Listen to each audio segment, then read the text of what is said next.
Fala galera, tudo bem com vocês? Eu sou Euclides, está começando o Despluga. Pode chegar, já vai deixando o seu like, compartilhando o vídeo com seus amigos e não se esqueça de se inscrever no canal, tá bom? Minha equipe hoje é comandada por Fagner Arruda na mesa, na produção Fátima Nunes. Obrigado meninos, vamos que vamos. Quero falar agora do nosso convidado.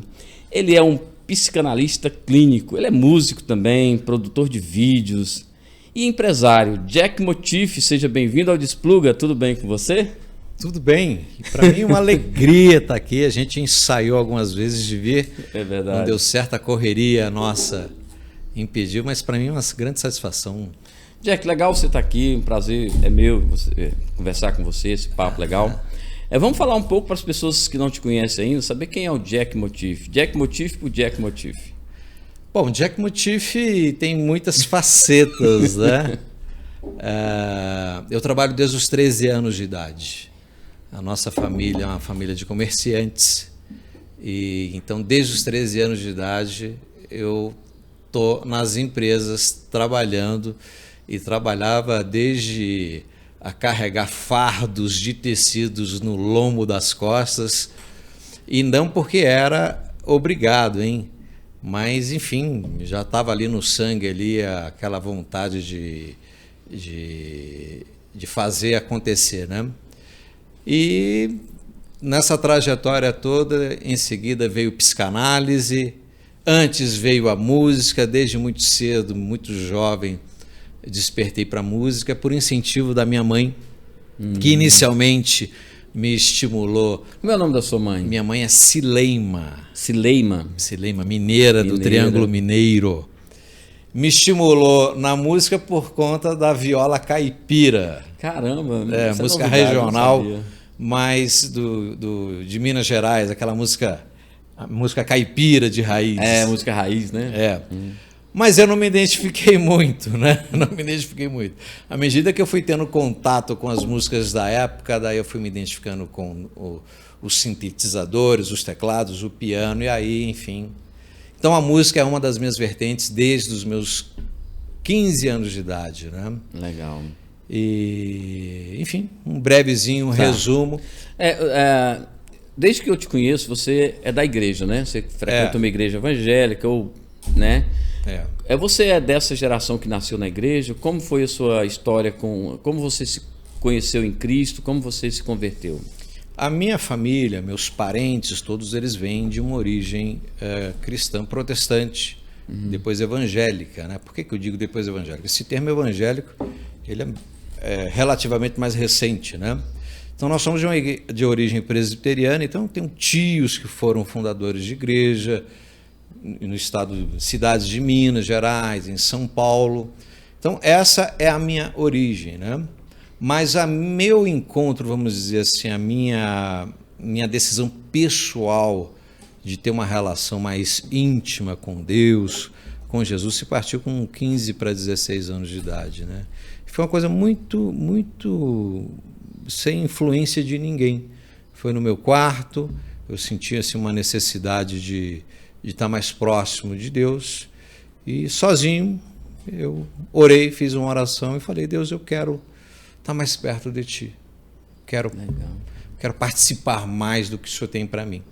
E assim foi e é até hoje, de uma forma absolutamente muito constante, essa minha relação com Deus, porque foi algo muito visceral esse meu encontro desde os meus 15 anos de idade, né? E aí foi. A partir disso, eu com o meu envolvimento de música, e no final dos anos 80, mais para os anos 90, veio aquele movimento gospel no Brasil e em Brasília, e aí surgiu aquele movimento de bandas, né? Nesse período que você estava se convertendo, você teve muita dificuldade com os costumes na igreja? Como foi sua relação com essa doutrina, né? Da igreja pentecostal? A minha formação, a minha origem não veio de igreja pentecostal. Foi batista? Foi igreja presbiteriana. Né? Eu até fui tendo contato com igrejas renovadas, igrejas pentecostais posteriormente, mas a minha base sempre foi a igreja presbiteriana, né?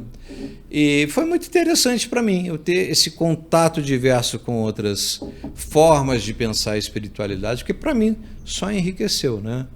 Eu não cheguei a criar, que por conta da formação na igreja presbiteriana, eu não cheguei, ou talvez até mais especificamente da minha igreja local, né?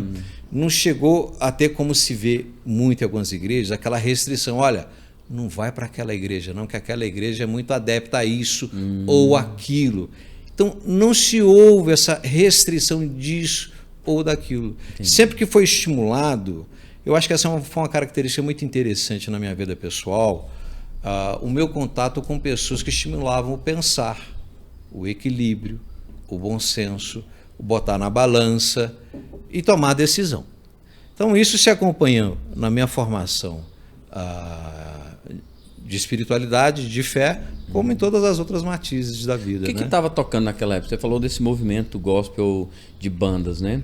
Era o que? Rebanhão? Rebanhão era, né? O que estava explodindo. Vencedores por Cristo estava ali no finalzinho, eles já tinham sido, já estava na crista da onda. Um pouco de Elo, né? Elo Logos, né? Exatamente. Elo que virou Logos. Mas logo em seguida realmente veio esse movimento gospel e aí foi um boom. O que você diria que foi assim mais importante, né? Qual foi a lição mais importante que você aprendeu dessa época, desses anos na igreja lá?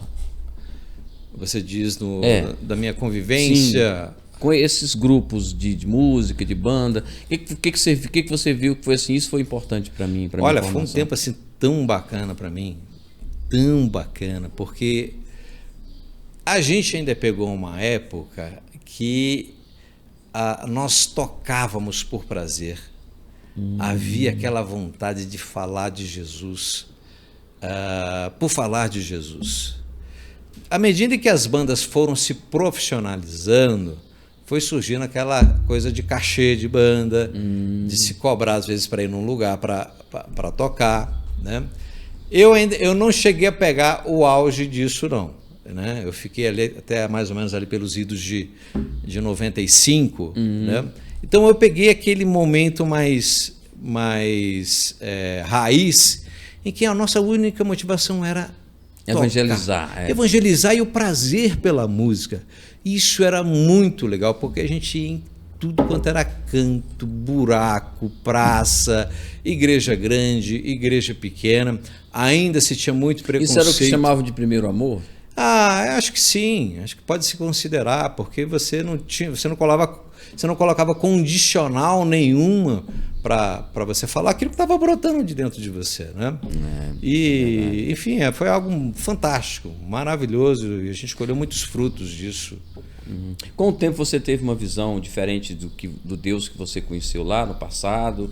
Como foi essa sua... Ou não, ou para você, aquele Deus que você conheceu lá na sua juventude, nos seus 15, 16 anos, ele é o mesmo Deus até hoje? Ou você teve uma visão de que Deus poderia ter evoluído com você? Eu penso que, possivelmente devido à minha influência de formação cristã mais tradicional, aquele conceito, aquela ideia de um Deus meio condicional, onde se você não cumprir uma cartilha, ele fica de mal de você, aquilo no início imperava. Então era uma relação de amor, de desejo de se aproximar de Deus, mas era uma relação meio que pautada pelo medo de um deslize. Poxa, se eu deslizar aqui, eu pequei, então Deus vai desviar o seu rosto para diante de mim. Havia essa ideia desse Deus meio raivoso, né? Onde se você vingativo. Onde se você não cumprir a cartilha ali, ele pode deixar de estender a mão dele. Com o tempo, à medida que a gente vai amadurecendo, entendendo a essência do que é o Evangelho, a gente vai entendendo de que Deus, de fato, ele nos ama incondicionalmente. Incondicionalmente. De forma incondicional. É né? verdade. Mas isso é um processo, né? A gente não nasce sabendo, a gente vai crescendo no conhecimento de Deus também. Vai né? crescendo no conhecimento de Deus e a gente não pode ignorar o poder da influência da circunstância que tem ao nosso redor, da igreja local, de família, né? De conceitos sobre fé, sobre espiritualidade, que vem desde lá de trás. Né? Então essas coisas não são do dia para a noite. Né? Então, respondendo a sua pergunta, o que é que mudou da minha ideia de Deus de lá de trás com o tempo, foi tão somente entender de que de fato Deus me ama de forma incondicional e ama o outro, e que Deus não está pronto para castigar alguém, seja lá por qual for o motivo. Né? Foi nesse meio tempo você conheceu o Caio Fábio? Como foi a sua história com o Caio? Eu ouvi falar do Caio Fábio pela primeira vez em 89. 89 eu tinha... Quantos anos? Eu tinha 15 anos, de 15 para 16 anos. E eu lembro de um amigo meu que me falou, poxa vida, mas ele falou Caio Fábio. Eu perguntei, quem é Caio Fábio? Ele, não é possível, porque você nunca ouviu falar de Caio Fábio. Eu nunca ouvi falar. Quem tem esse Caio Fábio? Ele me deu um histórico dele lá, e aconteceu que em 1990 teve o Geração 90 aqui em Brasília, que foi um evento promovido pela MPC, que é a Mocidade para Cristo. E foi um movimento que arrebanhou jovens do Brasil inteiro para o ginásio Nilson Nelson, em prol, em suma, da evangelização dos jovens nas escolas. Era basicamente isso. E vieram naquela época os caras... Os tops. Tops. Que eu conhecia alguns através das revistas. Naquele tempo não existia internet. Não. Era banca de revista, era o acesso que você tinha a ter informação, né? E eu lembro que, vez por outra, quando me falaram de Caio Fábio, esse amigo, eu fiquei atento. E Caio Fábio sempre aparecia no Jornal Nacional. Sim. Era uma figura que toda semana... Jornal Nacional, Bom Dia Brasil. Bom Dia Brasil, o Caio Fábio estava lá. E Caio Fábio era um dos palestrantes, aliás, era o principal. Mas ele não era o único cara expoente. Tinha muitos outros lá, Ricardo Gondim, Ricardo Agreste, além dos grupos musicais que a gente admirava na época. Então, em 1990, eu tive meu primeiro contato com ele, de vê-lo, de ouvi-lo, né? Mas eu só fui entrar em contato com ele em 2000. Eu estava nos Estados Unidos em 1998, e eu me dei um clique na cabeça, gente, por onde anda Caio Fábio, que eu nunca mais ouvi falar dele, né? É mesmo? Em 98. Nos Estados Unidos, você estava lá, de repente... Eu estava lá, me deu um clique, porque eu acompanhava ele, né? E eu, caramba, o Caio Fábio deu uma sumida.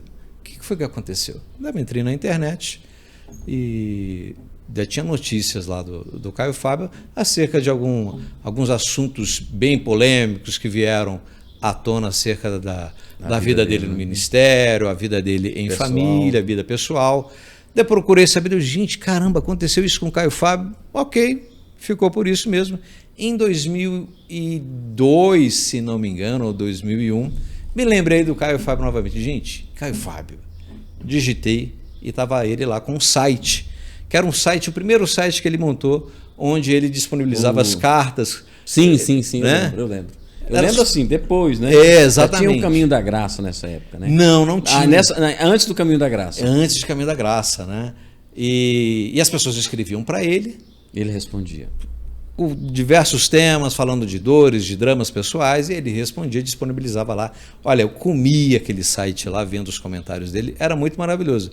Até que uma vez vou escrever para ele. Ele não vai me responder, que é Caio Fábio, né? Recebe 1001 e-mails. Para minha surpresa, ele me respondeu. Deu, caramba, eu fiquei muito feliz.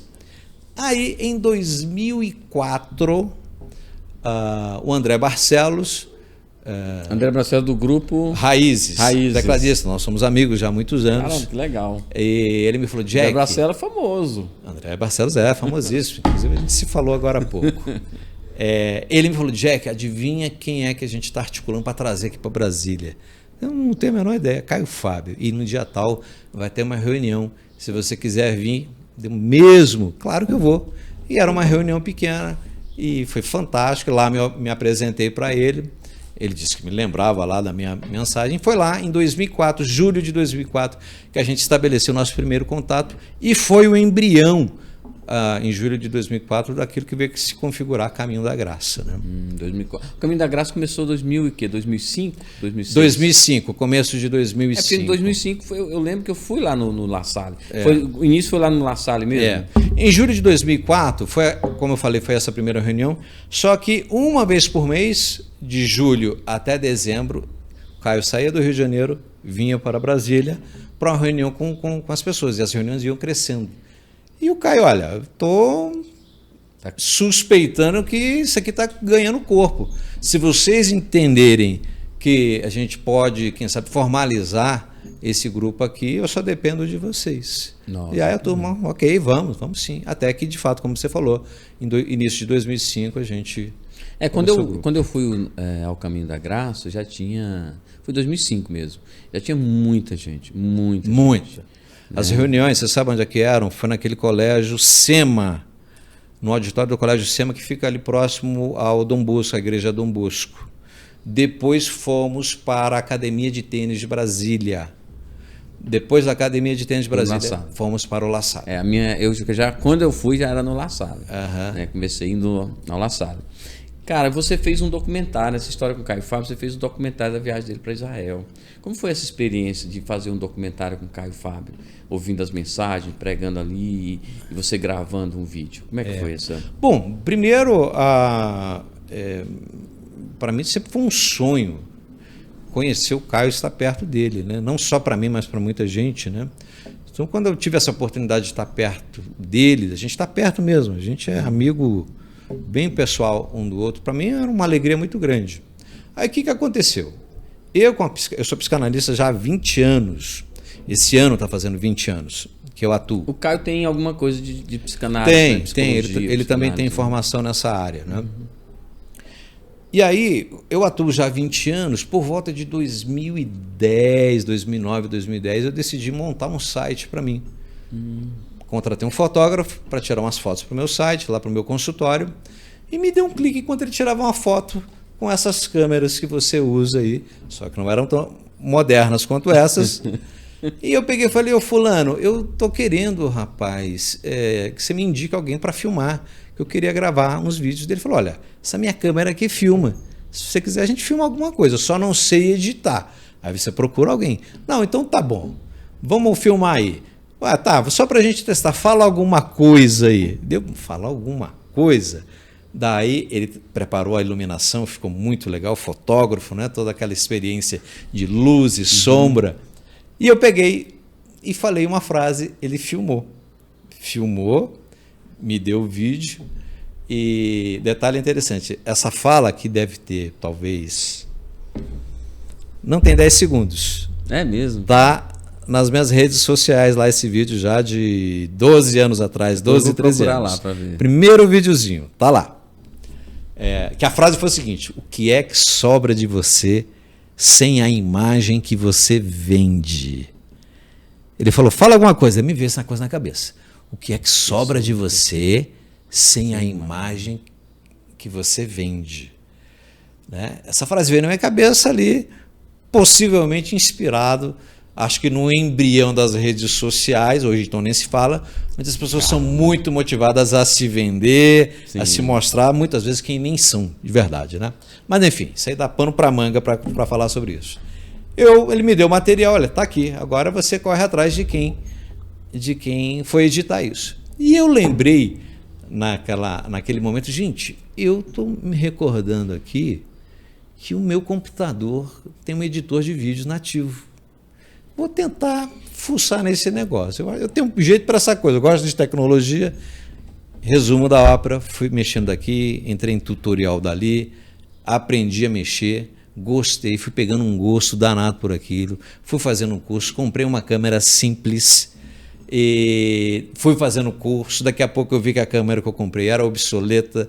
Enfim, dessa forma fui estudando, fui crescendo, mostrava para um amigo aqui, outro acolá, até que de repente eu recebo uma ligação de um amigo meu que trabalha ainda até hoje numa área de marketing para grandes empresas. Ele falou, Jack, eu estou entrando em contato com você porque a tal empresa está querendo um vídeo e eu pensei em você. você topa fazer?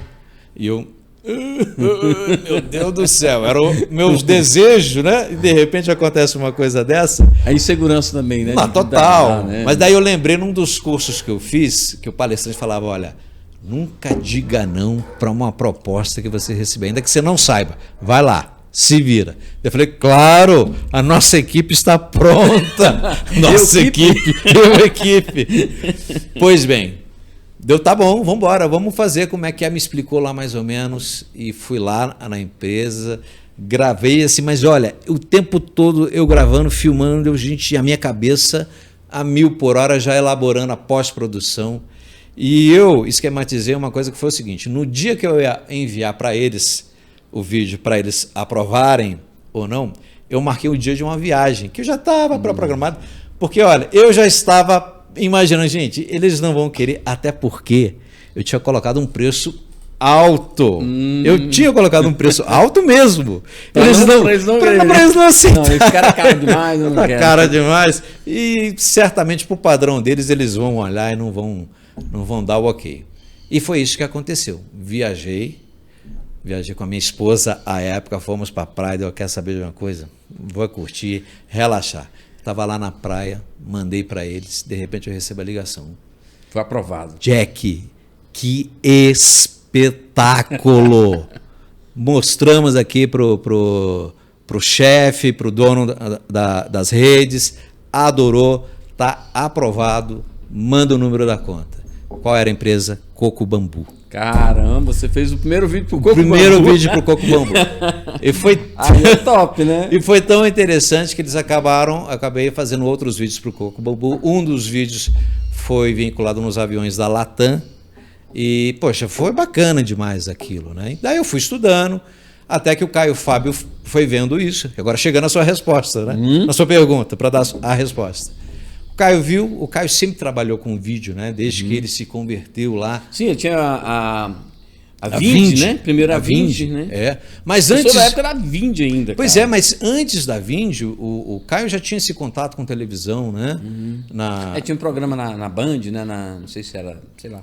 Tinha, olha, em Manaus ele chegou a produzir trabalhos que eram vinculados via satélite nos anos 70, depois veio para o Rio de Janeiro via satélite também. Então, contato com vídeo, com produção, ele sempre teve muito bom gosto, né? Até que o Caio foi de longe, assim, silenciosamente me acompanhando, até que num dia ele falou, Jack, quero que você viaje comigo, a próxima viagem você vai comigo. Caramba. Puxa vida, não é possível. Daí foi. Então já fizemos algumas viagens para o Oriente Médio, Israel, Jordânia, Turquia, algumas vezes, e é espetacular, espetacular. E a experiência espiritual, viajar com o Caio? Assim? Acho que as pessoas querem muito saber. Minha mãe uma vez falou, eu quero viajar com o Caio, porque é uma experiência espiritual muito legal, né? Você ouvir a palavra naqueles... Como é essa experiência, cara? É espetacular, sabe por quê? Que eu vou te dizer por que é espetacular.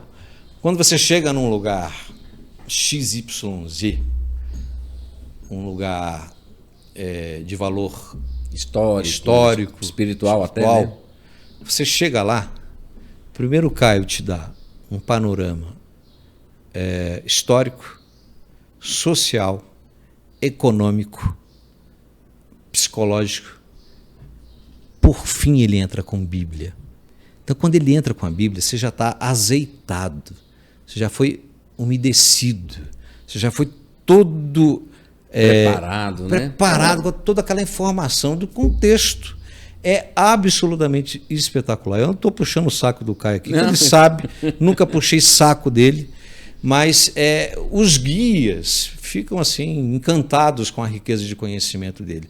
É absolutamente fantástico, maravilhoso viajar com o Caio Fábio, porque você sai de lá com uma riqueza. E viajar para esses lugares é uma viagem totalmente diferente. É diferente que você viajar para um outro país, que é bacana, mas você ir para o berço da civilização, você ir para as origens de temas bíblicos, temas polêmicos, o lugar onde Jesus nasceu, viveu, andou com os discípulos, trouxe os ensinamentos, como um dos lugares mais maravilhosos que a gente foi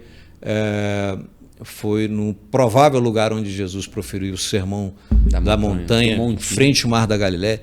Meu Deus, que lugar lindo! E tudo isso tem filmado, né? Tá documentado, é fantástico, fantástico. Qual desses momentos, assim, você falou de um momento muito especial? Qual foi assim o mais especial para você nesse que realmente você olhou e falou, poxa, isso aqui é extraordinário? Olha, teve dois momentos teve muitos, né? Mas eu vou destacar dois aqui interessantíssimos. Um momento tenso e um momento para mim muito surpreendente. Porque eu vou falar do surpreendente primeiro. Estava eu e o Davi, filho do Caio, e o Caio, a gente estava lá no centro de Jerusalém, almoçamos e o Caio falou, bom, e agora? O que a gente faz? Daí o Caio pensando assim, vamos fazer o seguinte, vamos parar ali em frente ao Monte das Oliveiras e a gente pensa o que faz. Livre, desse jeito, sem um roteiro pré-determinado. Daí a gente desceu com as câmeras e o Caio pegou e falou o seguinte, Jack, você consegue me acompanhar com a câmera? Eu consigo. Então tá bom. Botei o microfone. Você tinha um gimbal, alguma coisa? Não tinha gimbal. Não tinha gimbal. Não tinha gimbal. Tava com um pedestal como esse aqui, pesado. Mais uma outra câmera que eu coloquei pro Davi de apoio, né? Aí o Caio falou, olha, eu vou começar falando de lá, você fica aqui distante. O Caio me dirigiu só nesse momento. E aí eu vou falar e você me acompanha. Olha, foi absolutamente impressionante. A gente saiu do Monte das Oliveiras. Pergunte, você perguntou alguma coisa? Não, eu ia te interromper, mas é melhor você falar.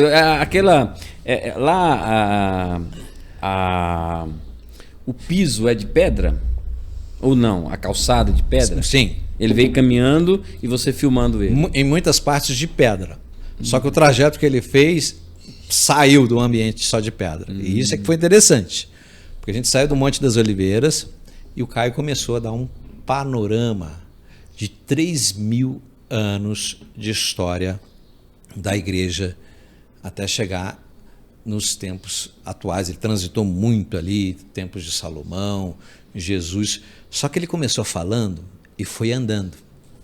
Daqui a pouco a gente foi descendo e passava por um terreno íngreme e subia. E ele falando, tipo assim, olha, é com vocês. Ele estava com o microfone? Microfonezinho lapela que eu botei nele. Olha, foi absolutamente impressionante, porque foram aproximadamente 2 horas de gravação. Caramba. Chegou a um ponto que nós tivemos que subir. E ele subindo no lugar provável onde um dos lugares onde Jesus ficou, que tinha um abismo, né? Era muito íngreme, muito alto. E o Caio foi subindo, e a gente sabe que ele tem um problema do coração. E eu filmando e ele falando, gente, eu dentro de mim, rapaz, o Caio segura aí, Caio. Vai ter um piripaco aí no coração aí, meu irmão. E gravando tudo aqui. E ele falando com uma firmeza, foi espetacular. Isso também está gravado. Chapéuzão? Estava de chapéu ou não? Não lembro, sabe que eu não lembro? Acho que provavelmente ele estava com chapéu, assim. Foi espetacular. Esse foi e foi muito rico. Está gravado, está registrado.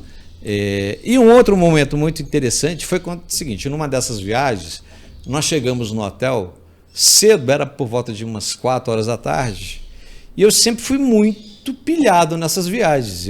O tempo é muito corrido, muito curto. Quer aproveitar o máximo. Eu quero aproveitar o máximo. Deu caramba, o dia não acabou. Desse jeito. Quando eu viajo para fora, eu quero. Né? Você não viaja sempre. Vou dormir 10 horas, meia-noite. Exato. Né? E eu peguei e falei, gente, não, vou pegar minha câmera aqui e vou sumir. E foi o que eu fiz. Peguei a câmera, 2 câmeras na mão. Tava com um monopé. Um monopé. Não era nem um tripé. Um monopé no pé e uma câmera na mão na outra, com lentes diferentes, né? Daí eu saí do hotel, parei, olhei para lá, olhei para cá, para onde é que eu vou? Devi um movimento de pessoas, vou para lá, quero ir para lá. Aí no meio do caminho estava uma cena muito bonita, porque Jerusalém é um misto de Modernidade com o clássico da cidade, né? Histórica. E tinha um metrô bem moderno que tem lá, passando bem longe. Eu estava preparando a câmera para captar aquela imagem. No que eu estou lá filmando, alguém toca aqui atrás em mim. E eu, opa. Quando eu olho para trás, era um policial. E perguntou... Inglês ou em inglês? E... Pois não, o que você está fazendo aqui? E eu peguei e falei, não, eu sou brasileiro, estou naquele hotel, dava para ver o hotel, ainda bem que eu estava com o cartão do hotel. Eu estou aqui, ó, esse é meu cartão e eu estou apenas filmando, não quis dar muito desses detalhes. Ele tá, tudo bem. Ele só falou assim, ok, mas cuidado. Eu, ok, não entendi direito o que era aquilo, não, mas vamos tomar cuidado. E continuei, esperei o policial sumir e continuei. Eu olhei para mais um canto e falei, olha, é ali que tem movimentação de gente. E tinha um grupo muito grande de judeus ortodoxos ali. Para quem não sabe, judeus ortodoxos, só para se situar visualmente, aqueles judeus que usam aquelas trancinhas, né? Chapéus, aquela roupa. Exatamente. Não sei o nome daquele... Kippá. E fui, para lá. E fui indo, à medida que eu fui indo, o cenário foi mudando, né? E eu, sem menos perceber, entrei no ambiente dos judeus ortodoxos, que é muito deles. Ninguém entra ali a não ser se for da tribo deles, né? Se for convidado, né? E fui vendo muitas particularidades deles ali. E uma coisa que não se via em Jerusalém como um todo, que era a gente soldando panela, alguns carregando um carrinho de supermercado, mas com papelão, esgoto correndo ao ar livre. E aquilo foi me chamando a atenção. Eu, poxa, que legal, uma coisa diferente. Quero ir documentando. E fui documentando. E à medida que eu fui entrando no bairro, e era um bairro de judeus ortodoxos, eles me olhavam estranho e falavam comigo. Tu não sentiu nada assim de... Sim, senti. Estou num lugar estranho. Sim, senti. Mas aquilo me atraía. É aqui mesmo. É aqui mesmo. Eu quero Deixa alguém reclamar. Eu quero ir aqui. Vamos embora. E eles falavam comigo. Passavam por mim e falavam, mas no dialeto deles. Eles não falavam. E eu tentava falar com eles. Olha, você fala inglês? Eu falo espanhol? Não. E eles nem respondiam. Falava lá que eu não entendia. É o dialeto deles. Quando eu falava que eu era brasileiro, eu já percebi uma pequena leveza, eles davam um pequeno sorriso. Só que à medida que eu fui avançando, a coisa foi ficando mais tensa. Para resumir a história, até que chegou um momento em que eu estava filmando uma padaria, acho que era uma padaria, estava uma cena muito bonita, o sol se pondo, a luz estava passando entre as formas dos pães, estava muito bonito, uma fotografia muito bonita. Aí eu vi uma buzina, tantã. Quando eu olho para trás, uma pessoa dentro do carro vira assim e fala, vem para cá. Deu bom, tá me chamando. Eita ferro. No que eu chego lá, o rapaz fala comigo no dialeto dele, que eu não entendi bolufas. Não entendi o que ele falou, mas eu entendi o sentido. A energia, o sentido que eu entendi foi o seguinte, cara, o que você está fazendo aqui? O seu lugar não é aqui. Vai embora. E eu senti, caramba, não, tem que ir embora, porque senão eu vou me arrebentar aqui, quebrar minhas câmeras. E aí, só que não dava para voltar, porque eu já tinha caminhado muito. Daí eu fui tentando achar o beco de volta, e aí até que encontrei o caminho de volta. Mas foi uma experiência muito interessante. Tensa, né? Tá documentado esse vídeo, quem quiser acessar, entrar lá no YouTube, Jack... em estado de atenção em Israel. Bota lá que vai... Coloca Jack Israel que você vai achar. Vai achar. Né? Tranquilo, né? Jack, o que o Caio Fábio representa para você? O Caio Fábio é uma referência de equilíbrio de espiritualidade fantástica para mim. Fantástica. Não que eu estivesse vivendo uma espiritualidade em desequilíbrio, não. Mas ele, a partir do momento em que eu fui tendo contato com ele, ele foi ajudando a refinar aquilo que talvez não estivesse tão claro assim, acerca de quem é Deus, o amor de Deus, o que Deus quer com o ser humano, com a vida, a entender, por exemplo, o que Jesus falou acerca de que eu vim para que vocês tenham e vida e abundância. Então, Caio, eu respondendo você, ele foi essa figura pivotal para entender a espiritualidade de uma forma mais saudável e não opressora, como a gente falou há minutos atrás, né? Legal. Por que você escolheu a psicanálise? Fala um pouco sobre essa profissão, como ela pode ajudar as pessoas. A teologia é uma das minhas formações. Eu também sou teólogo por formação. Não sabia. Legal. E eu lembro quando eu estava no meio do meu curso, eu parei para pensar, gente, eu sempre adorei ouvir pessoas, sempre gostei de ouvir pessoas desde menino. Eu lembro quando eu tinha 13 anos de idade, em rodas de conversas com uma molecada, quando eu menos percebi, a molecada estava em silêncio. Imagina, molecada de 13 anos ficar em silêncio, parada para me ouvir. Eu falava de vida, de valores, nem lembro direito o que eu falava, né? Mas eu falava. E eu, caramba, eu gosto disso. Eu acho que me daria bem para essa área. Eu acho que eu vou tentar estudar, vamos ver se eu vou me identificar. E assim foi, comecei o curso e já logo na primeira aula me identifiquei. E, de fato, fui estudando, tendo os meus destaques lá, que me motivava muito, até que fui fazendo a coisa acontecer. E a psicanálise, assim como a psicologia, é uma terapia, uma ciência de que busca entender a relação do indivíduo e as suas angústias. Então a psicanálise não busca trazer uma solução para ninguém. Esse não é o objetivo de passar uma dica de felicidade para ninguém. Psicanálise não tem por objetivo de passar um conjunto de regras ou de X passos para ser feliz. Mas a psicanálise tem no seu objetivo de pensar junto com ou analisando a sua história.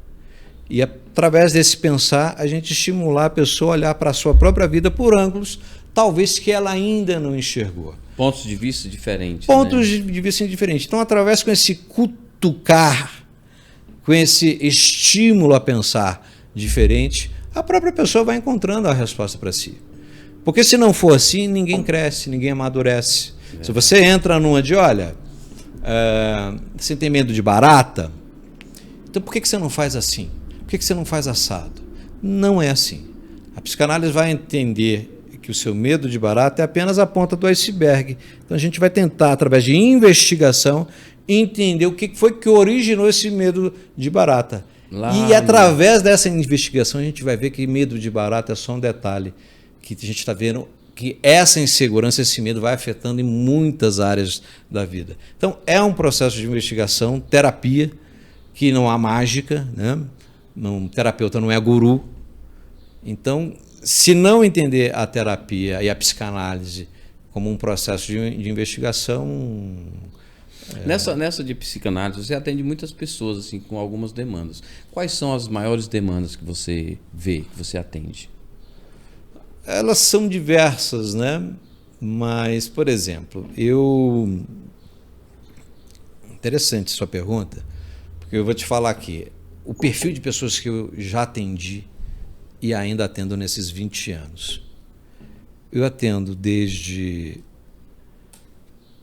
pessoas adolescentes, que são poucos, mas eu atendo, a estudantes, a gente graduada, a gente pós-graduada, a empresários, grandes empresários, pequenos empresários, cobrador de ônibus, garotas de programa, traficantes de droga. Olha a gama de perfis de pessoas. Mas esse perfil de pessoa, todos querem paz. Todos querem se encontrar. E o papel do terapeuta não está de falar, poxa vida, por que você, por exemplo, não repense essa escolha que você fez? Você não está vendo que isso está acabando com a sua vida pessoal. Nunca que um terapeuta pode fazer uma coisa dessa. Qual é o caminho? O caminho, se ele entender que está num ambiente de equívoco, numa escolha de equívoco, ainda assim o terapeuta não vai apontar se este ou aquele caminho é o caminho correto. Através do pensar, através do refletir, através da verdade, as fichas caem. Euclides, Jesus falou: conhecereis a verdade. A única coisa que é capaz de libertar alguém é a verdade. O que liberta é a verdade. Ninguém tem poder de convencimento nenhum. Certa vez alguém me perguntou: Jack, você como cristão, você fala de Jesus na terapia para os seus pacientes? O tempo todo. O tempo todo eu estou falando de Jesus. É mesmo? Lógico que Mas aquele que não aceita o cristianismo, aquele que é contra o cristianismo. Mas eu não preciso falar o nome Jesus. Quem é Jesus? Jesus é a verdade. Toda verdade, ela só emana de um, que é de Deus. Não existe uma verdade de equilíbrio, de bom senso, de moderação, que é do diabo e que é de Deus. Uma verdade neutra. A verdade só vem de um, que é de Deus. Então, eu necessariamente não preciso soletrar o nome Jesus para falar de uma verdade para alguém. Por que Jesus, se a gente lê os evangelhos sem o olhar da religião, Euclides, você vai ver qual que é a essência do discurso de Jesus e o que Jesus estimula para nós. Que a gente viva um com o outro em respeito, que a gente viva um com o outro com moderação, com equilíbrio. Essa é a essência do evangelho. Então, o tempo todo eu falo de Jesus. Onde eu falo o tempo todo na minha clínica, para quem eu atendo, no meu trabalho, na empresa, por onde eu vou, por onde eu viajo, para onde quer que eu vou, se a minha vida não expressar a verdade que eu creio, não tem sentido, é uma incoerência. Agora, para quem eu estou atendendo e professa a mesma fé que eu tenho a liberdade, a gente tem a liberdade mútua de falar, de citar versos bíblicos, de falar de Jesus, maravilha. Agora, eu atendo gente que é ateu, católicos eu atendo. Já atendi muitos, ainda continuo atendendo. E das religiões africanas? Muitos, gente espírita, o tempo todo, é constante. E eu sou tão feliz das pessoas terem essa liberdade, porque elas sabem, algumas sabem do meu credo de fé, outras não, vieram por indicação. Mas a verdade é uma só, Euclides, não tem como a gente fugir da verdade. Então, eu percebo as pessoas, muitos cristãos, angustiados, não, mas tem que falar de Jesus. O falar de Jesus é citar o nome de Jesus, ou falar, tem que vir para a minha igreja, ou tem que ler a Bíblia, sabe, de praticar alguns ritos para você adquirir a graça do Senhor. Olha, deixa que o que tiver que acontecer, vai acontecer. Né? Então, se você viver a verdade, isso emana dentro de você. Então, isso é muito leve para mim, absolutamente muito leve. Eu tenho experiências muito lindas, viu? Absolutamente muito lindas. Lindas. Eu vou te falar uma coisa, sem demagogia nenhuma. Toda semana eu recebo mensagens que me estimulam. Ontem mesmo foi uma das mensagens. Eu atendo muito online também, né? Eu tenho meu consultório aqui em Brasília, mas eu atendo muito online, brasileiros espalhados aí pelo mundo afora. Não só brasileiros, mas portugueses mesmo. Portugueses? Portugueses de Portugal.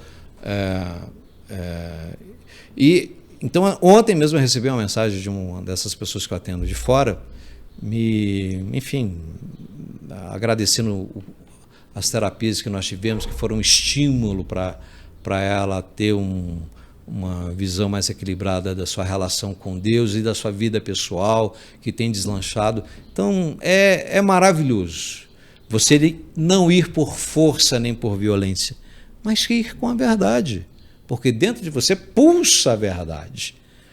e conhecereis a verdade, e a verdade vos libertará. A única coisa que liberta é a verdade. Jesus é a verdade.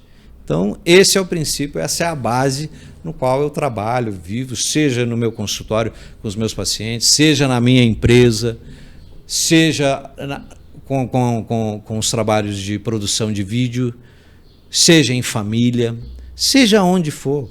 Se Jesus não... Se aquilo que eu digo que creio e vivo não se expressar literalmente, Euclides, no nosso dia a dia, não tem sentido. Você está vivendo um protocolo, um protocolo cristão, protestante, e eu estou fora. Eu entrei no jogo, se eu entrei no jogo é para jogar e para fazer o gol. É o viver em Cristo que se fala. É viver em Cristo que você... a sua fé é confrontada diariamente, o tempo todo, né? Não é só no vento favorável, é no vento contrário. Nas dificuldades. Nas dificuldades que são constantes, diga-se de passagem. Né? É verdade. Então... Jack, você participou há pouco tempo de um programa, em outro podcast, e o tema lá era o suicídio, né?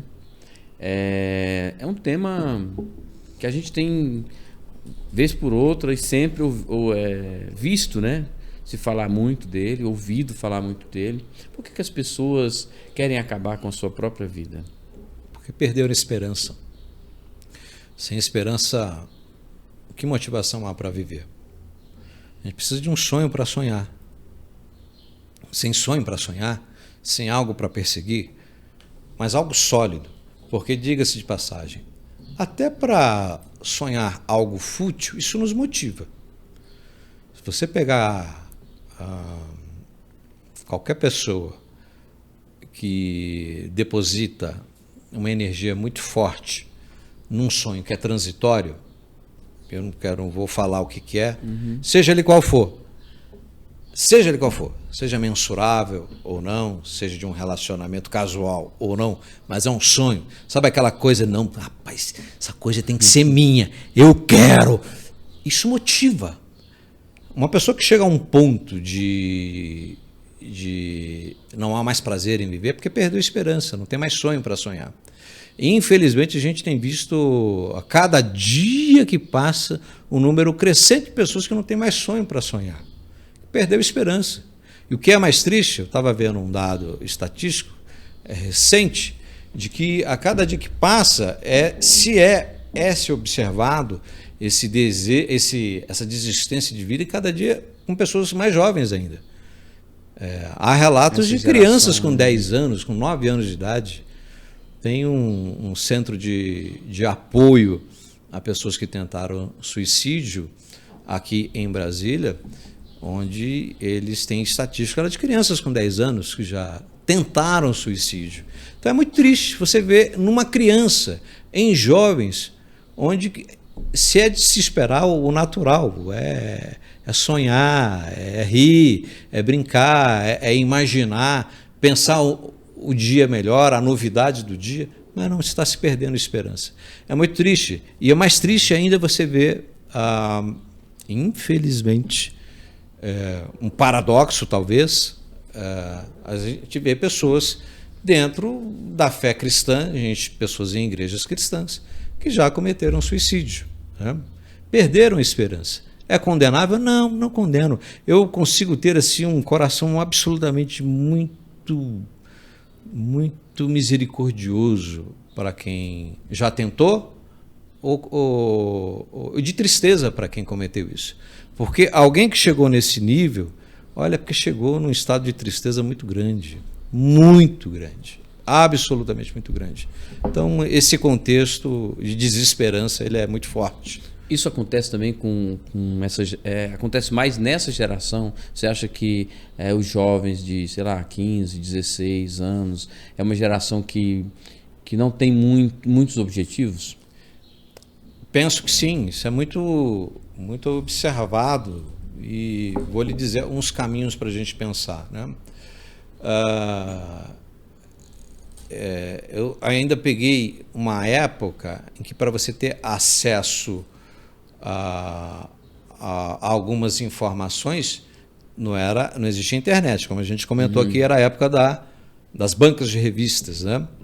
E eu lembro de uma revista que eu comprava, eu gostava de vez por outra, comprar uma revista que era voltada para a área de turismo, mostrava diversos lugares lindos, maravilhosos, né? E eu lembro de uma das reportagens que era sobre as Ilhas Maldivas. Eu olhava aquilo, gente, mas que coisa, que paraíso isso aqui. Será que um dia eu vou para lá? Daí tinha lá as projeções de preço, de valor, era um valor astronômico para a época, né? Você vê hoje não é tão difícil para muita gente ir para Ilhas Maldivas. É caro, mas não é tão impossível quanto era há 25, 30 anos atrás. Hoje existem planos, meios aí que algumas financia, que algumas pessoas um pouco mais controladas ou que ganham um pouco mais, é possível. Coisa que antigamente não se pode. Não se podia. O que eu estou querendo dizer? Hoje o acesso a tudo está muito fácil.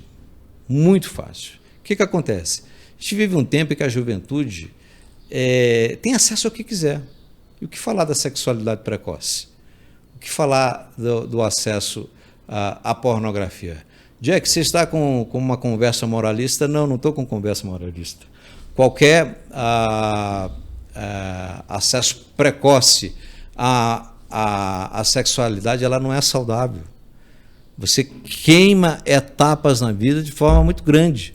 A quantidade de jovens, vamos falar de homens, de garotos, de meninos, por exemplo, a quantidade de meninos hoje que têm problemas na área da sexualidade em termos de ejaculação precoce, de ereção, é enorme, que não era de se esperar.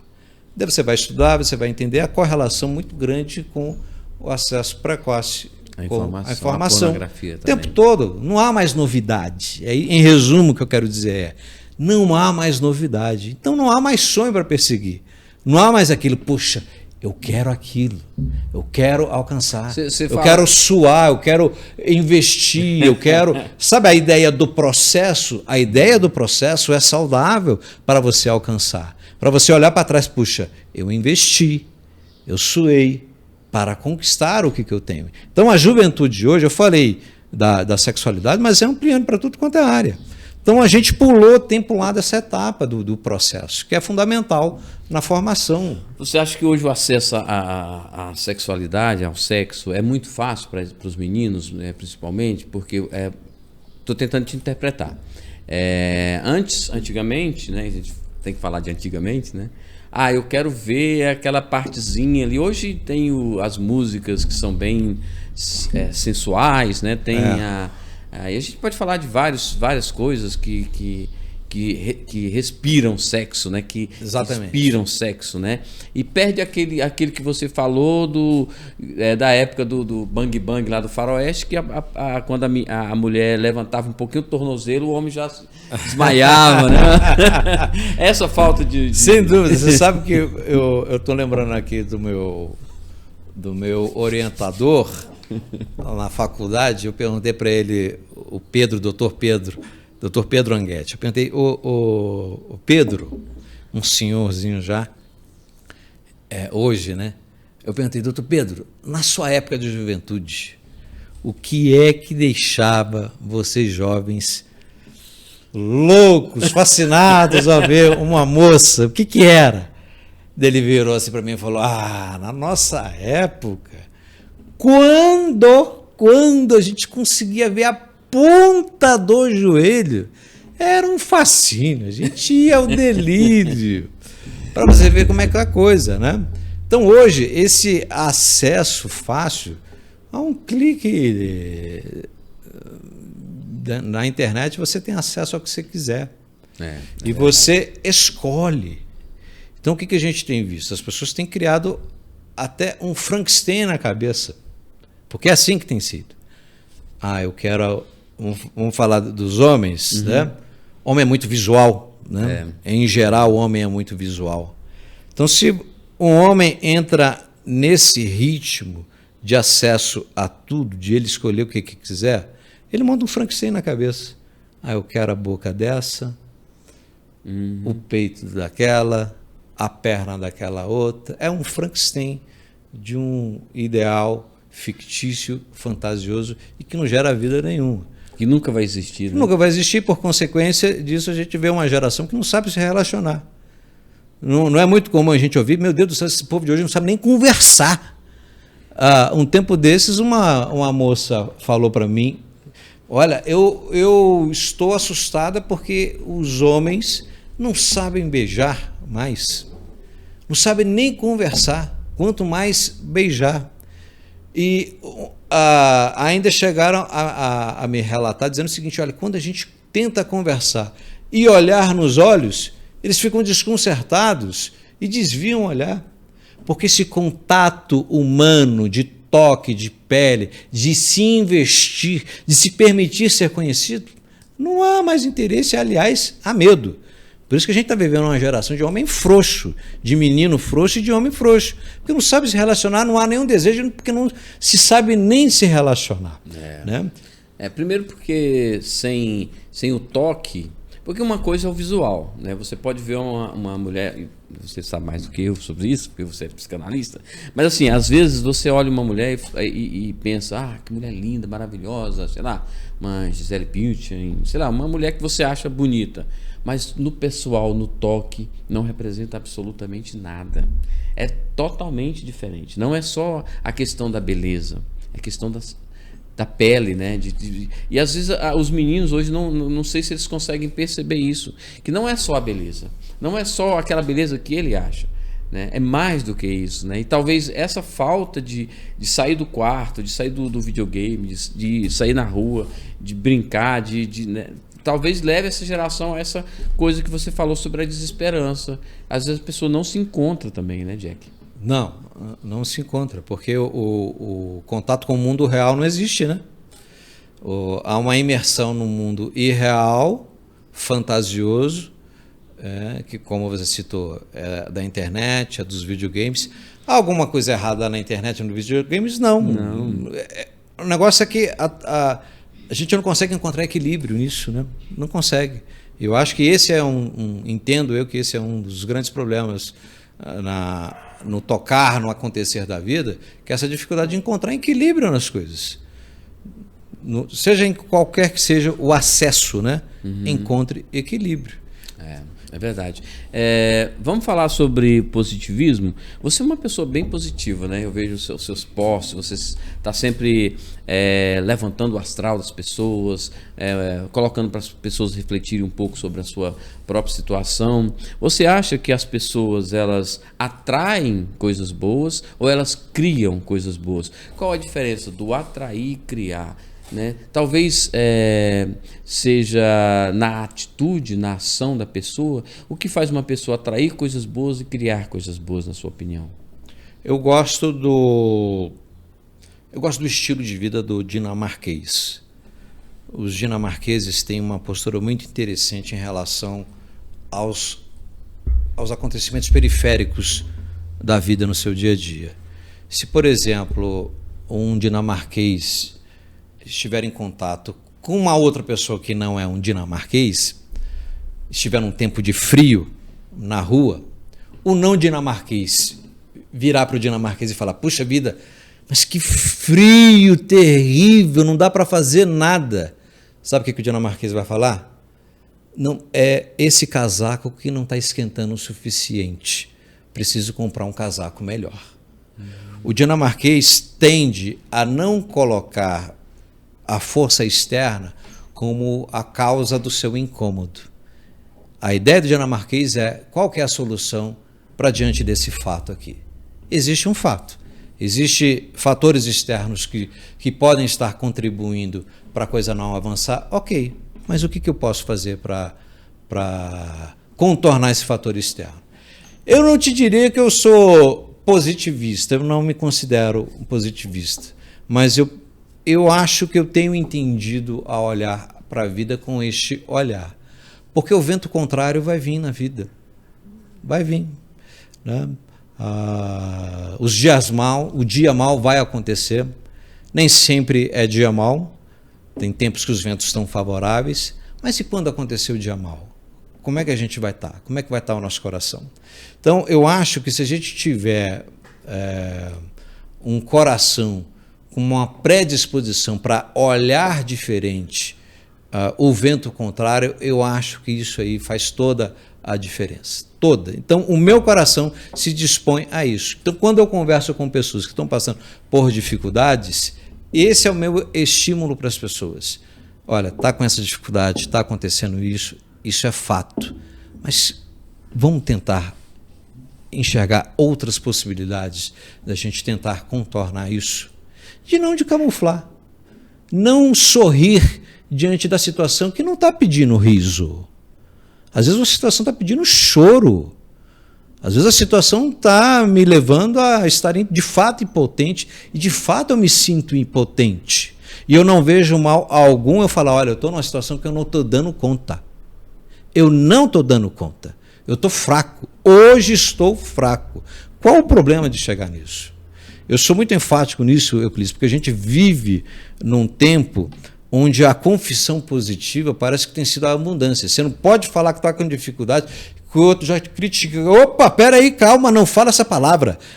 Bate aí na mesa, tem que falar que é vitorioso, tem que falar que você já venceu, porque senão você vai atrair o mal. Não. Vamos ser realistas, gente. A vida é o que é. O vento está contrário.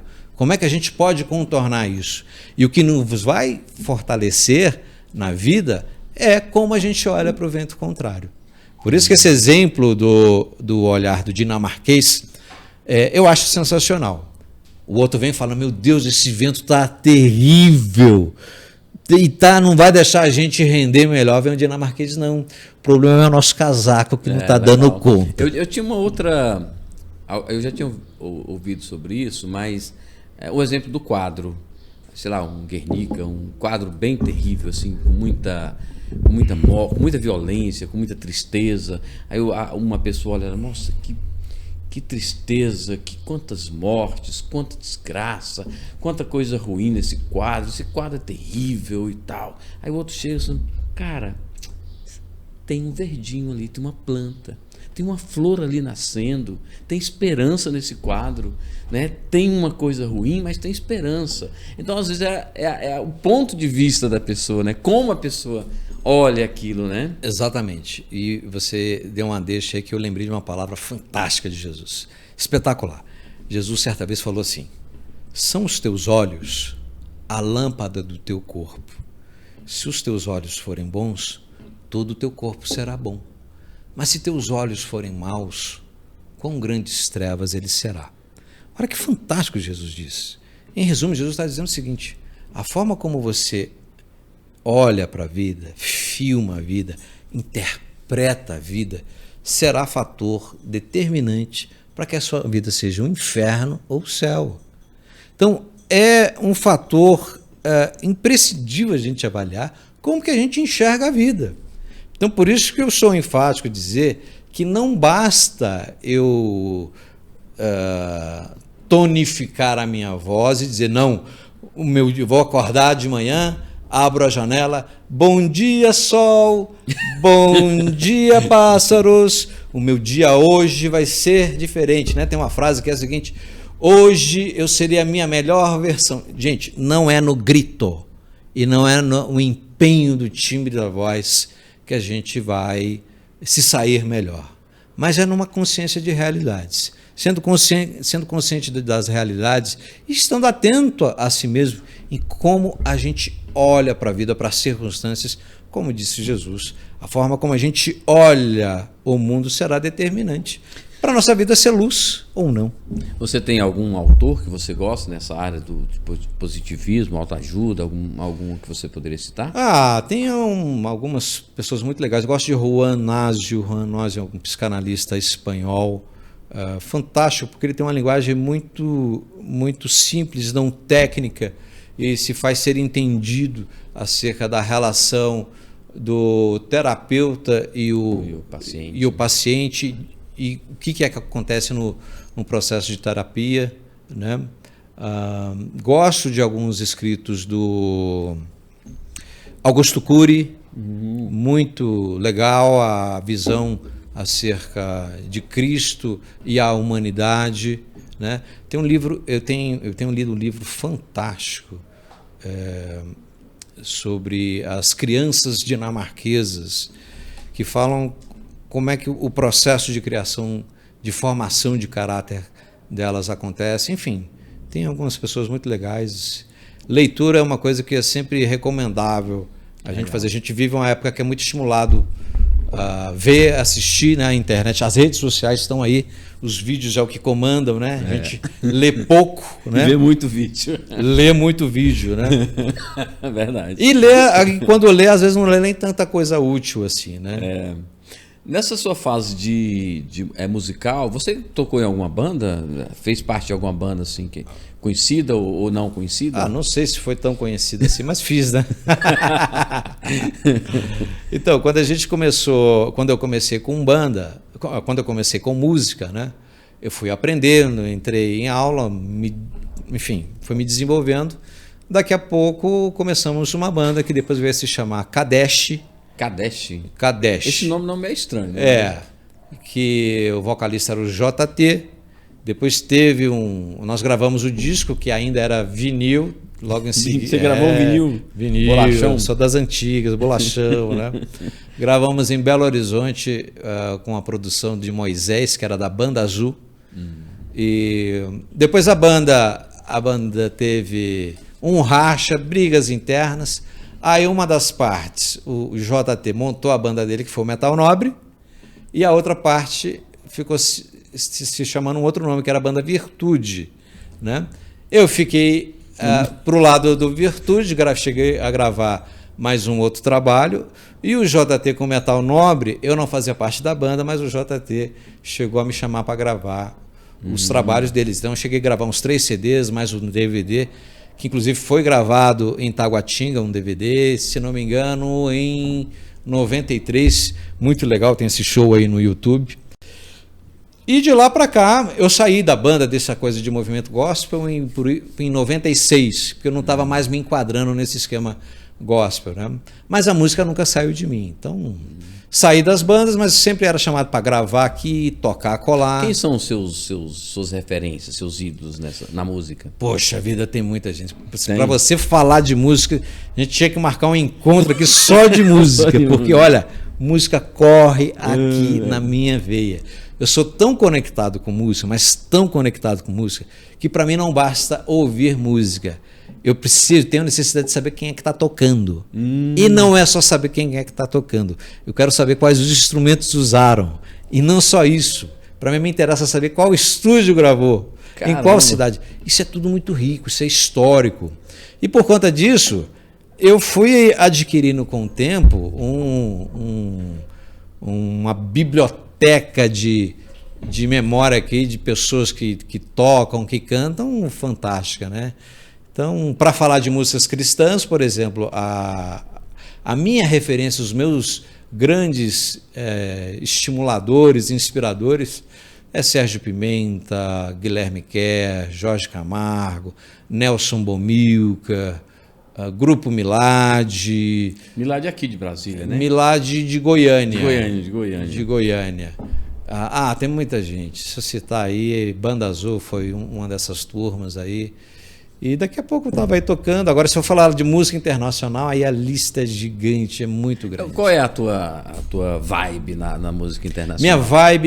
Minha vibe, a banda gospel que eu tinha era de rock. Banda de rock. Mas que eu gosto de rock. Um bom rock, quem não gosta, né? Uma música bem tocada, seja ela qual for, né? O rock é top. Um rock é top, né? Agora, você falando de música em geral, uma música bem executada, bem tocada, ela é muito boa de se ouvir, né? Agora, eu tenho as minhas preferências, aquilo que mexe comigo. E a minha pegada musical, ela vem de um jazz pop, que passa pelo funk, não esse funk atual brasileiro. Não, esquece, não tem nenhuma semelhança. Mas o funk norte-americano nos anos 70, aí você vem de Earth, Wind and Fire, você vem de Al Jarreau, que eu tive o privilégio de assistir o show dele nos Estados Unidos, passa pela música instrumental, George Benson. Enfim, se eu citar aqui vai ficar chato porque muita gente não conhece. Acaba até se passando por metido, então eu não quero. Mas a minha veia musical ela é visceral, sabe? Eu adoro música. Eu não tenho esse leque de conhecimento que você tem. Meu leque de conhecimento é de Pink Floyd pra cá, né? Essa galera do rock, do rock balada, do rock mais não, e é interessante, menos metálico, né? E é interessante a gente falar sobre música, né? Das eras que se passaram. E aqui eu não estou para dizer, bom, era só lá, né? Não, ainda tem coisa boa, pouca coisa boa que se faz hoje em dia, mas tem. Mas, poxa vida, você pode observar como é que era a música até algum tempo atrás, as letras como eram. As letras falavam de simplicidade da vida, do cotidiano, até para falar de amor.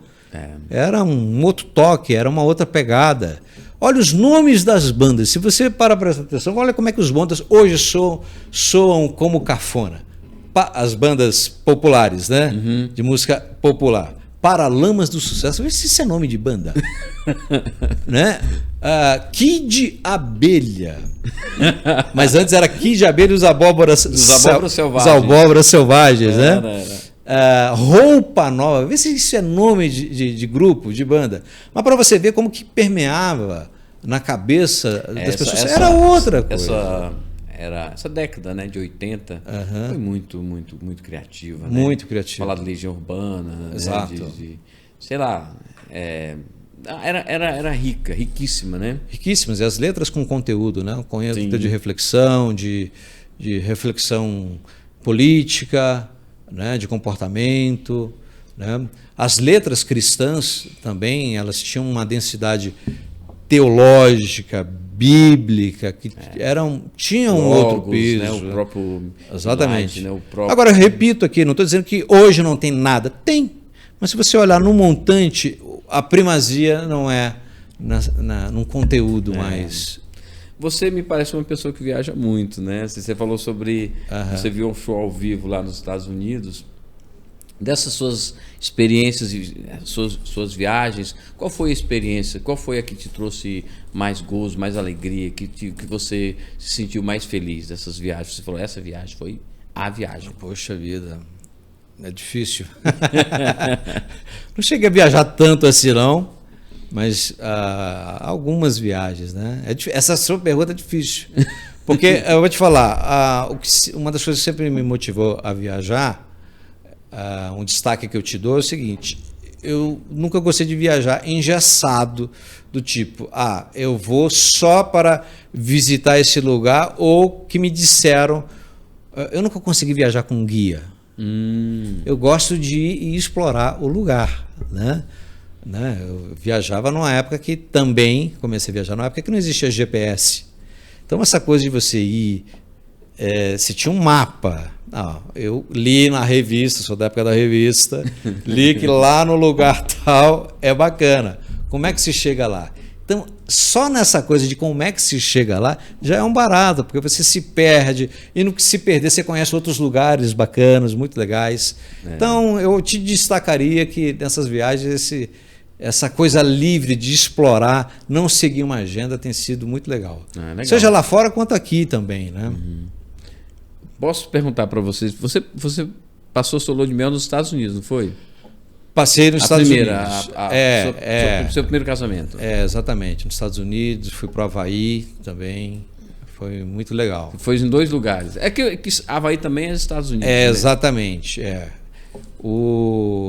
Nós fizemos um planejamento de lua de mel muito, muito legal, num momento muito difícil nosso, né? Porque faltando uma semana para a gente casar, ou faltando 15 dias, melhor dizendo, a minha esposa, à época, tinha sofrido uma convulsão severa, fomos para o hospital, ficamos 13 dias lá internados, eles buscando entender o que foi que causou aquela convulsão, até que veio o diagnóstico, ela estava com uma MAVE no cérebro. MAVE é a má formação arteriovenosa, como se fosse um tumor, não é um tumor, mas só para as pessoas entenderem. Então, numa próxima convulsão, se ela viesse a ter, as veias que poderiam estourar e sangue e cérebro não combinam, né?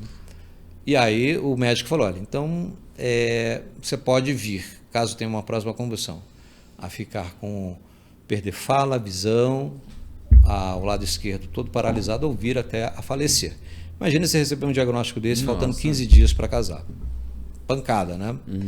Então, casamos com este barulho na cabeça, literalmente, né? E fomos viajar. Nós tínhamos, então, planejado essa viagem com muito gosto, com muito esmero para os lugares lá, mas a cabeça com aquele lugar. Mas foi fantástico, foi absolutamente fantástico, não obstante isso. Não obstante esse incômodo, fomos para esses lugares maravilhosos que eu recomendo. E foi um aprendizado maravilhoso em meio a essa circunstância adversa. Então, Euclides, quando eu falo para você, minutos atrás você me perguntou, Jack, você parece que é uma pessoa positiva, né, e estimula as pessoas. Eu lhe diria o seguinte, eu penso e entendo que foram os ventos contrários que foram, com o tempo, me forjando a não desistir, a não deixar a esperança morrer. Porque quando tudo está muito bem, como também a gente falou dessa juventude que tem acesso a tudo, não passa pela experiência de investir em nada, não passa pela experiência do processo, não passa pela experiência maravilhosa de conquistar, de olhar para trás, puxa, eu suei, eu ralei, eu investi, você não tem gosto de nada, você deixa a esperança morrer. Então eu olho para a minha vida e vou olhando, puxa, foram as circunstâncias adversas que foi, penso e entendo eu, que me fazendo não deixar a esperança morrer em meio à adversidade, né? Mesmo você encontrando cenários lindos na sua frente, como lugares maravilhosos, mas a sua cabeça angustiada, encontrando lugares maravilhosos, pessoas bacanas e tal, mas você, gente, tem uma coisa que a gente precisa resolver, né? Então você vai vendo esse contraditório, esse paradoxo. Hoje a gente olha para trás e, puxa vida, deu certo, passou, né? Passei por isso. Um desses ventos contrários, se a gente puder falar nisso, foi a sua separação. Foi dolorosa para você? Como é que foi essa separação para você, se você puder falar? Foi dolorosa, claro, porque a gente não casa para separar, né? Nosso desejo, quando a gente encontra alguém, se encanta por alguém, faz planos, desejos, que os que podem ter filhos, inclui filhos nesses sonhos para se realizar. Então, quando por alguma razão particular esse desejo de continuidade ele não dá para prosseguir, claro que abala a gente, né? Então aí entra mais uma vez você é forjado no meio da dor, no meio da angústia. É forjado o seu caráter, é forjada a sua forma de ver a vida, de enxergar a vida. Então, esse processo foi difícil, mas possível, absolutamente possível. Respondendo a sua pergunta, foi difícil, foi doloroso? Foi, mas foi possível. Foi possível passar ileso, né? E você não ficar olhando para trás, como muitos de nós fazem. Se tivesse feito isso ou aquilo, teria sido diferente. Não, foi uma vivência, fizemos de tudo para tentar acerto, em seguida, numa boa, em consenso, chegamos em acordo que não foi possível dar prosseguimento. E a vida segue, né? Cada um. E com muito respeito. Legal. Né? Diga-se de passagem, muito respeito já temos um pelo outro. Que bom. No Caminho da Graça, cara, você participou, divulgou, ajuda o pessoal da Bahia e de Petrópolis, né? O SOS era um programa, era uma iniciativa, né? Fala um pouco para a gente sobre essa iniciativa. Eu não estive encabeçando esse movimento, né? Quem esteve mais na articulação desse movimento, claro, o pastor Caio é o nosso mentor, o mentor do Caminho da Graça, mas o Edivan é o superintendente, é aquele jogador de meio de campo que fica ali distribuindo as tarefas, e o articulador e quem tomou a iniciativa para que esses movimentos, diante das tragédias acontecidas na Bahia, no Rio de Janeiro, as assistências chegassem a eles, né? Como mantimentos, o dinheiro arrecadado. Então essa sempre foi uma preocupação diante dessas tragédias de repercussão nacional. Essa sempre foi uma iniciativa do Caminho da Graça para estimular não só quem era ligado ao grupo Caminho da Graça, mas até muita gente que nem era ligado ao Caminho da Graça, né? Todo mundo começou a se ajudar. Claro, porque era um movimento em prol de ajudar as pessoas, né? Entendi. Então, para quem pode ser que esteja sem entender o que é Caminho da Graça, o Caminho da Graça é uma igreja, não convencional. Por que não é uma igreja convencional? Porque nem todo o grupo que se reúne, eles se reúnem num templo tradicional de igreja. Então tem muitas pessoas que se reúnem dentro das casas, as reuniões nem sempre são aos domingos, não há aquela fiscalização de vida pessoal de ninguém, não há aquela pressão de, olha, você tem que estar vindo aqui, não há aquela ideia de conceito, olha, você só está com Deus se estiver vindo à igreja. Não se estimula uma consciência de entendimento de vida com Deus que vai para além da igreja, que onde vida com Deus não é só dentro de uma reunião dominical, é no dia a dia. Então, esse é que é o movimento Caminho da Graça. Por isso que o nome é Movimento Caminho da Graça. Caminho da Graça. Eu entendi o Caminho da Graça como a junção, a união de muitos desigrejados que por algum motivo saiu da igreja, não era aceito na igreja como ele era, né? E aí esses desigrejados se juntaram em um projeto e acharam uma forma de ouvir a palavra de Deus, né? Era mais ou menos a visão que eu tinha do caminho. Era um sucesso, né, o caminho, né? Foi, como você falou, né? Que você começou a se reunir lá no Teatro La Salle, né? Caramba, lotava, né? Naquele início, é um auditório para 1000 pessoas, todos os domingos lá, foi um barato. A gente vive aquele período ali de auge, que se não me engano foi de 2005 até 2009, por aí 2010, alguma coisa assim. Eu não sei qual é a sua formação, você já falou que fez teologia, né? Mas nesse seu entendimento de Deus, nesse seu entendimento da Bíblia, você acredita no arrebatamento da igreja? Claro, acredito, espero, aguardo ansiosamente, né? Se vai acontecer comigo em vida, na nossa geração em vida, não sei, mas eu acredito, né? Eu até um tempo desse para trás compartilhei com alguns dizendo que eu me converti, como falei, com 15 anos e, caramba, naquela época eu ainda peguei um tempo que a gente falava tanto sobre a vinda de Jesus. Hoje não se fala tanto. Não se fala, né? Não se fala, ninguém tem esse anseio. Ninguém quer morrer para ir para o céu. Ninguém quer. Ninguém deseja. Muito pelo contrário, as pessoas têm medo. Tem medo. Medo. A gente está vivendo tempos de medo, inclusive daqueles que dizem que tem Jesus no coração. É medo. Então, que saber, que desejo, que inspiração que hoje em dia as pessoas vão ter em falar sobre a volta de Cristo, sobre o arrebatamento, e de falar em morar no céu, né? Então, desejar o céu está fora da agenda da maioria das pessoas, elas não falam, elas nem sabem disso, os pregadores de hoje, a maioria não fala nem sobre isso, né? Mas com toda a convicção da minha alma. O que você espera ouvir quando encontrar com Jesus? Que bom que você perseverou, que bom que você não desistiu, que bom que você está aqui comigo. Eu anseio muito em te ver. É isso que eu espero. Legal. Falando rápido, respondendo rápido para você. Legal, sem titubear. E sei que não é por mérito. eu me conheço, eu conheço as minhas falhas, eu conheço os meus defeitos. Quem anda comigo conhece um pouco de mim e sabe dos meus defeitos. Quem já andou comigo sabe. E eu conheço ainda, mais do que todos eles. Então eu falo isso aqui com uma consciência de que Deus nos ama, nos aceita, nos deseja e nos acolhe. É pela graça dele, não é por mérito. Não é por mérito. Não é por mérito. Então a gente não entende o que é a graça do Senhor. Por isso que é um contraste muito grande.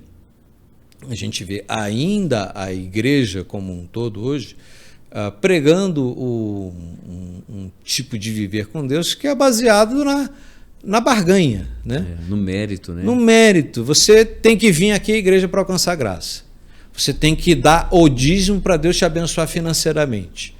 Ou faça em fé X dias de campanha para depois você alcançar essa graça. Isso é absolutamente, totalmente incompatível com a graça que o Senhor dispensa a nós gratuitamente.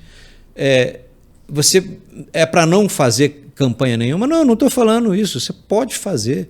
Pode ser uma coisa sua, pessoal, sua. Fazer o que você quiser. Mas não ache que isso é mérito. Porque Deus olha o coração.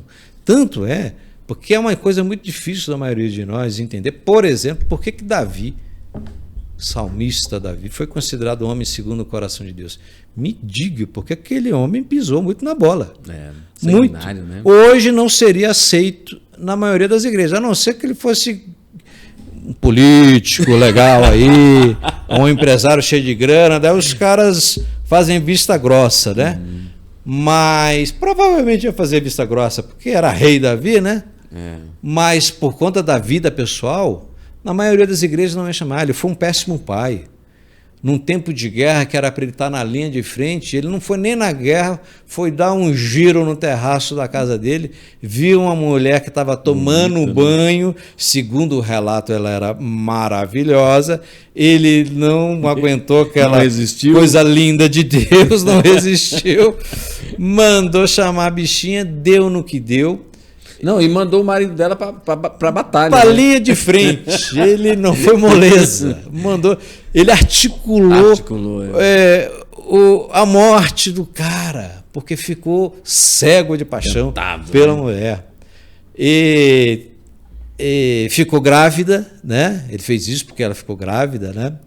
E ele estava tão cego que foi preciso Deus mandar um profeta.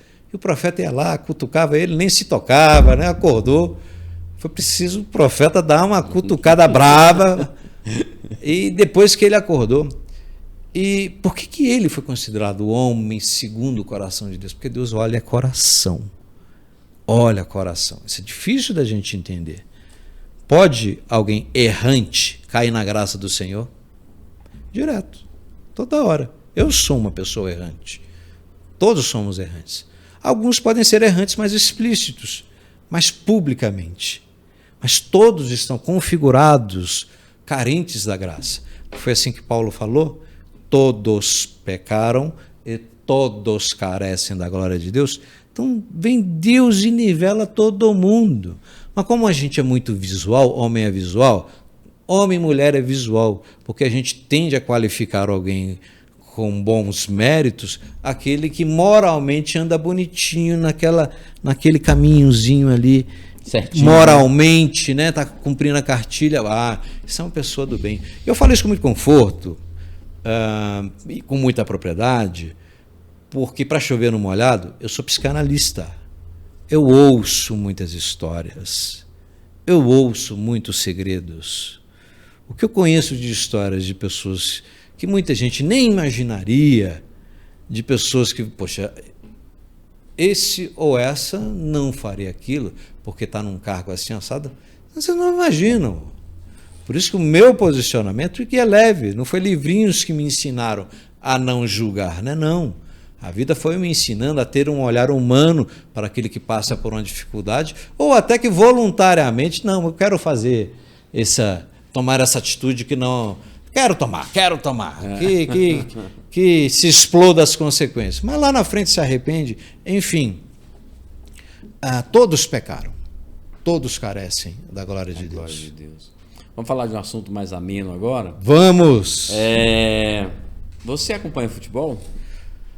Já acompanhei mais. Eu fui muito apaixonado por futebol. Muito, mas muito mesmo. Eu fui tão apaixonado de futebol que era na época da revista Placar. Você lembra da revista Placar? Lembro. Eu colecionava a revista Placar. Eu colecionava também. Tinha uma grandona. Não era assim, né? Mas era grandona.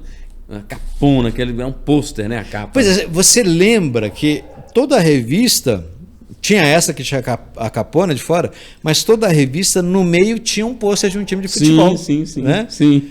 E eu colecionava aqueles pôster. Então, o quarto da minha casa, toda a parede era de pôster. Então, tinha 15 de Jaú, 15 de Piracicaba, Remo lá do Amazonas, e tudo quanto era time. Eu era muito apaixonado por futebol.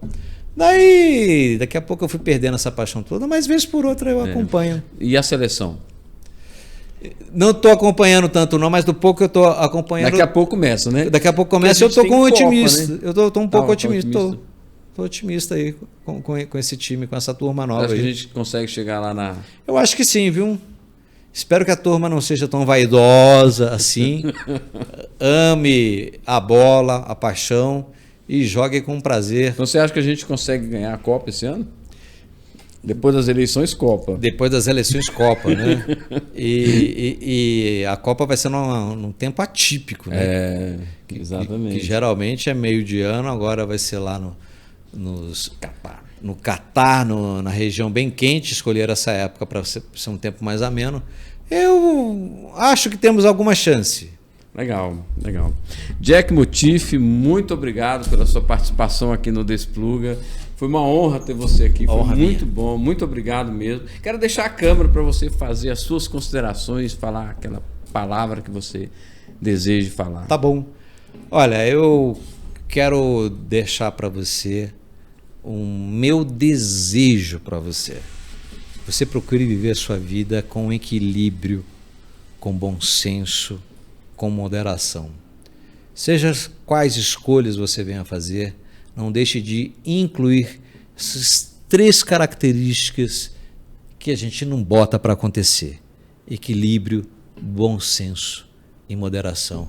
Eu não tenho a menor dúvida que serão aspectos interessantes para fazer a sua vida mais leve e para você cometer menos equívocos na trajetória da sua vida. Obrigado, Jack. Muito obrigado. Obrigado eu. Quero agradecer você também que esteve conosco até agora. Muito obrigado. Não esqueça de deixar o seu like aí. Segue a gente também lá no Instagram, Despluga Podcast, tá bom? Compartilha também, foi um papo muito legal. Compartilhe com seus amigos. Eu acho que vai ter muita mensagem aqui importante para eles, tá bom? Quero agradecer a minha equipe. Eu vou ficando por aqui. A gente se vê no próximo episódio. Obrigado. Fui!